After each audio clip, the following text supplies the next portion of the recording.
For some, collecting is an activity left behind during childhood. But for a few, growing up doesn't stop them from gathering the things that they love. Nowadays, collectors even find ways to earn bucks from their hobbies. Say for example, getting into sports cards.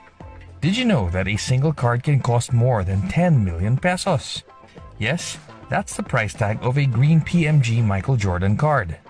Producers have been making signed decks of cards from different sports. But it actually started in the 1930s, when cards were given out as promotional items by tobacco companies. And in the 80s, people grew interest in collecting cards of their favorite players. Here at home, basketball is arguably the most loved sport, so many enthusiasts are getting fond of NBA cards. Others might jump into it with easy money on top of their minds. But just like in the game, passions for sports, having a budget for it, and knowing the standing of your chosen players are just some of the things to accomplish when you start collecting. You really have to have money to spend, to gamble on, because in investment in the industry, in the community, you have to speculate certain players. So we look at what's happening in the community, what's happening in the NBA.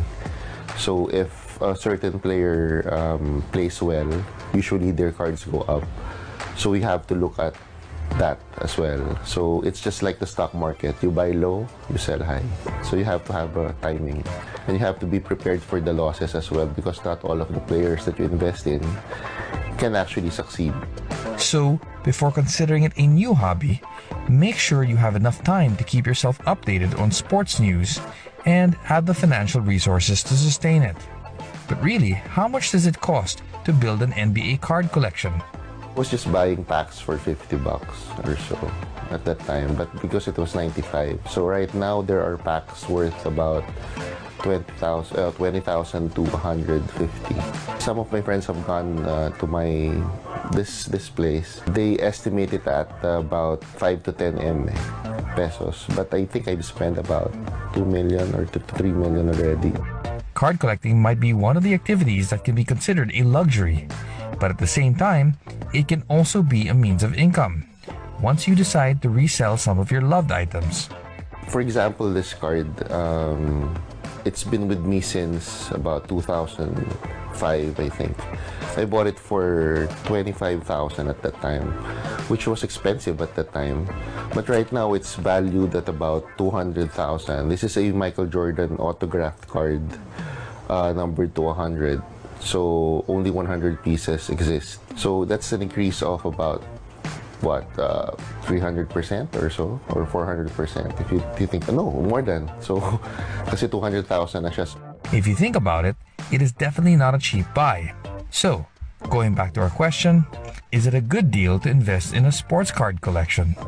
It's an investment actually, to be honest. So the increase is really very, very big. And other cards can actually reach 1 million pesos as well, or even more than that.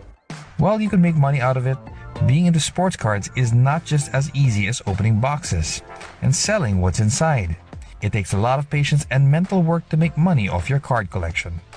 In sports cards, you have to learn to love the player that you collect and the game. If you're just in it for the investment side, you won't last long, because you don't know when to stop and when not to buy, because you won't study it.